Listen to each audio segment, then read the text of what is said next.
May mga gamot na hindi pwedeng pagsabayin kasi delikado. Minsan naman, hindi natin maiwasan kasi meron kayong iniinom na maintenance. So may gamot sa high blood, may gamot sa diabetes, may gamot sa sakit sa puso, at kung ano-ano pang karamdaman. Pero sa hindi maiwasang pagkakataon, nagkakaroon ka ng ibang sakit. May lagnat, ubo, sipon, at kung ano pa man yan. At merong over-the-counter drugs na madali na lang bilhin sa mga pharmacy. Kaya naman nadadagdagan ng gamot. Minsan naman, napapanood nyo sa Facebook o sa TV, mabisang gamot ito. So, pwede nga subukan. May bagong supplement. Matry nga bukas, makabili nga. O kaya naman, sabi ng kapitbahay mo, Mars, effective to sa akin. So, subukan mo din. Baka effective din sa'yo. So, ito yung mga senaryo at pag-uusapan natin yan. Ano-ano ba ang mga gamot na hindi pwedeng pagsabayin? By the way, this is Dr. J, ang inyong internist at cardiologist sa YouTube na nagbibigay ng mga health information na kapag ikay may karamdaman o merong dinadalang sakit o anumang kondisyong medikal, ang tanong ng bayan, what to do, Dr. J?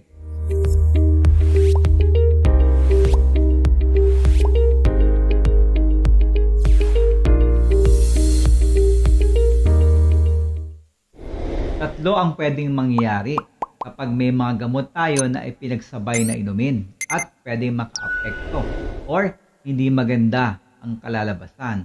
Una is opposition. So, ibig sabihin, magkakontra yung gamot. So, umiinom ka ng gamot and then magtitake ka. So, kontra sila. Opposite attracts. Ika nga. So, yung epekto nila, nilalabanan nila yung isa't isa. Kaya humihina yung epekto ng isang gamot.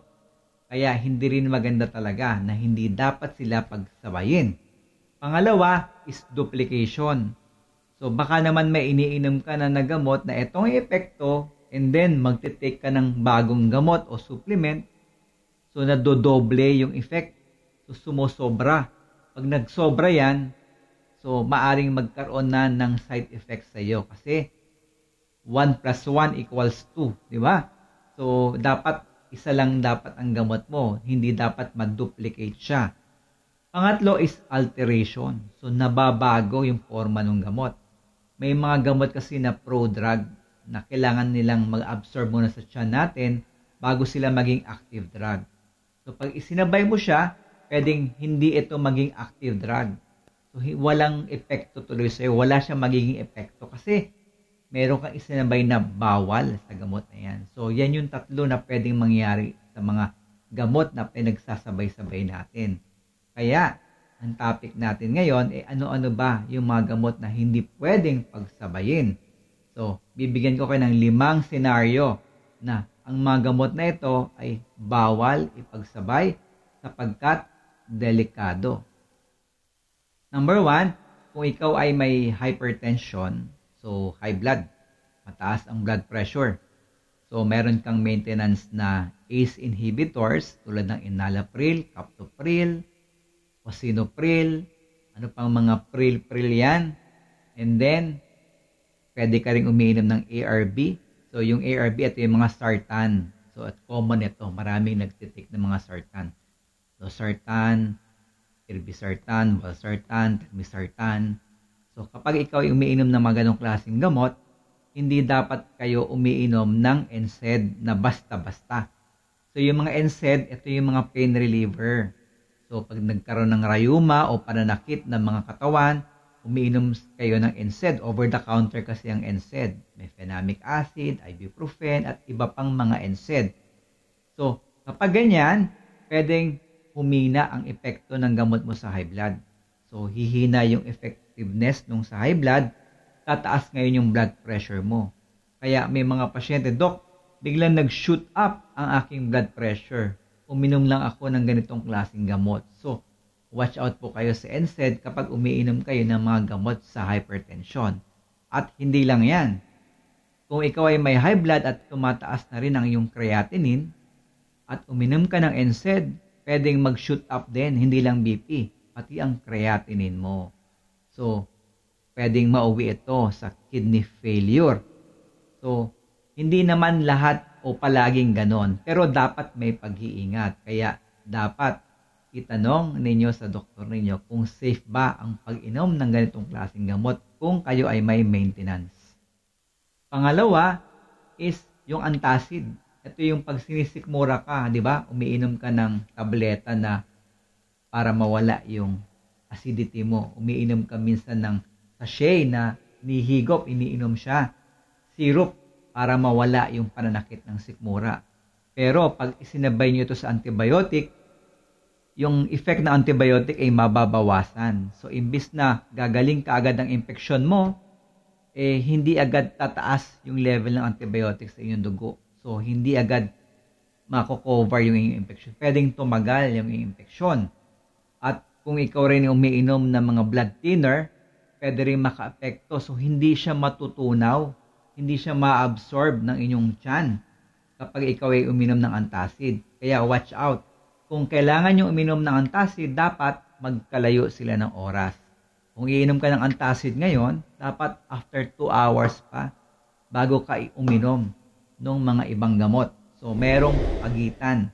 So, once you are taking antacid, 2 hours po ang dapat na pagitan para uminom kayo ng iba nyo mga maintenance na gamot.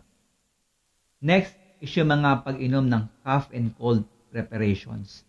So, yung gamot sa ubo, sipon, lagnat. So, mga cocktail drugs kasi yan. Pinagsasama yan. 2 to 3 medications sa isang tableta. So, may paracetamol yan or acetaminophen, may dextromethorphan, may ephedrine. So, pag pinagsama-sama po ito, pwedeng maka-apekto sa inyong blood pressure. So, pwedeng mag-shoot up yung inyong blood pressure at pwede rin kumabog ang inyong pagtibok ng puso. So, minsan naman, yung cough suppressant, dadagdagan pa ng paracetamol pa. May limit po tayo ng paracetamol. 3,000 mg lang po or 3 grams. So, equivalent po yan sa mga 6 na tableta. So, sobra doon, medyo hindi na po pwede kasi pwede tayong masira yung atay natin. Pwede tayong mag-liver failure or drug-induced hepatitis. So, iiwasan na uminom ng madaming paracetamol sa isang araw, tapos sasabayan mo pa ng mga cough suppressant, yung mga gamot sa ubo, sa sipon. At kung high blood ka, shoot up ang BP. Kung ikaw naman ay may sakit sa puso, bibilis ang tibok ng puso ninyo. Pag bumilis, pwedeng bumigat, pwedeng sumikip. So, dapat talaga itanong muna sa doktor ninyo kung safe ba yung inyong iinumin na over-the-counter medications. Next is yung antihistamine, yung gamot sa allergy. At talaga, Dok, bawal ba yung gamot sa allergy? Hindi naman po siya bawal talaga. Pero, pag kinumbine nyo sa ibang gamot, pwedeng maka-epekto ng hindi maganda. Lalong-lalo na yung mga first generation antihistamine.